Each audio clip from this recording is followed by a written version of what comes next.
Et bonjour à tous, on se retrouve pour une vidéo qui a pour but de faire prendre conscience à l'ensemble des personnes, et donc la totalité des personnes qui regardent cette vidéo, que vous avez, oui, tous, un portefeuille financier, même si vous êtes mineur. Si vous êtes mineur, le problème c'est que vous n'avez pas beaucoup d'options pour le diversifier. Qu'est-ce que je veux dire par là? Je veux dire par là que je vois encore beaucoup trop de gens qui considèrent que la finance est un domaine compliqué ou alors un domaine qui ne les intéresse pas et donc qu'ils peuvent juste s'en extraire. Pour moi, c'est vraiment une illusion. C'est vraiment comme croire qu'on peut ne pas voter, ne pas s'occuper de politique et que donc la politique ne nous influence pas. Bah non en fait. Si vous vous occupez pas de politique, la politique s'occupe de vous. Eh bien c'est exactement pareil en finance.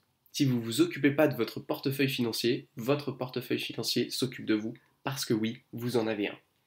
Il faut bien comprendre que dès lors que vous avez des actifs, que ce soit 20 euros dans un porte-monnaie, que ce soit 1000 euros sur un compte bancaire ou que ce soit 10 000 euros sur un livret A, vous avez un portefeuille financier. Et ce qui est important de comprendre, c'est que une fois qu'on a dit ça, on se rend compte que l'écrasante majorité des gens ont un portefeuille qui est atrocement mal diversifié.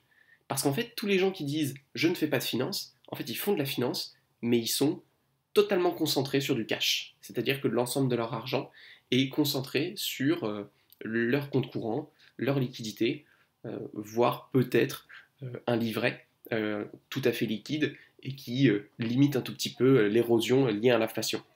Mais ce qu'il faut bien comprendre, c'est que quand on est 100% cash, on est très risqué parce que un seul risque qui touche le cash, eh bien, touche l'ensemble de notre portefeuille. C'est-à-dire que quand, comme aujourd'hui, il y a une inflation qui est galopante, l'inflation, elle écrase totalement tout le cash qui a été épargné.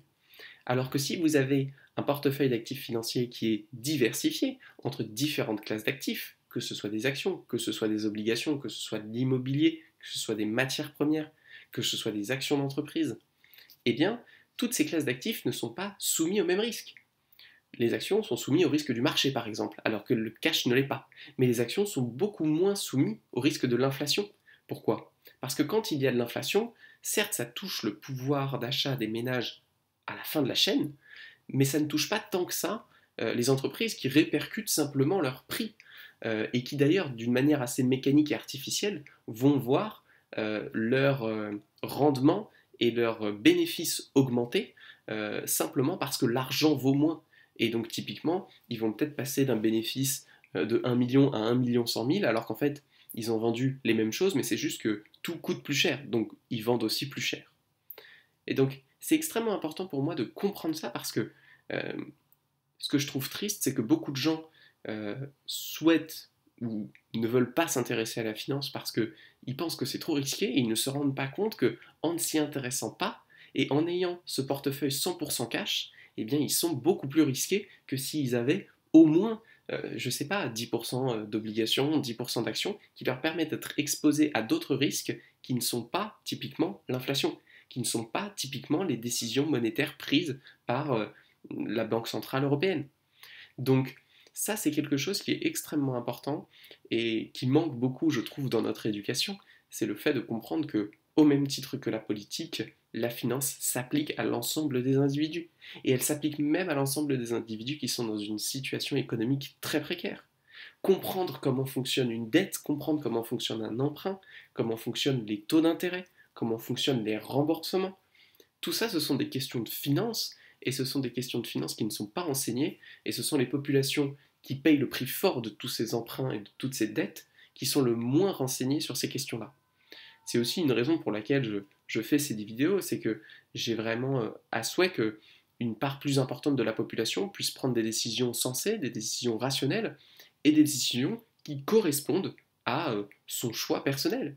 Il ne s'agit pas de dire qu'un portefeuille 100% cash est nécessairement mauvais, néanmoins, il s'agit de le faire en connaissance de cause. C'est un choix, ce n'est pas le statu quo par défaut, même si quand vous ne faites rien, effectivement, c'est ce que vous avez par défaut.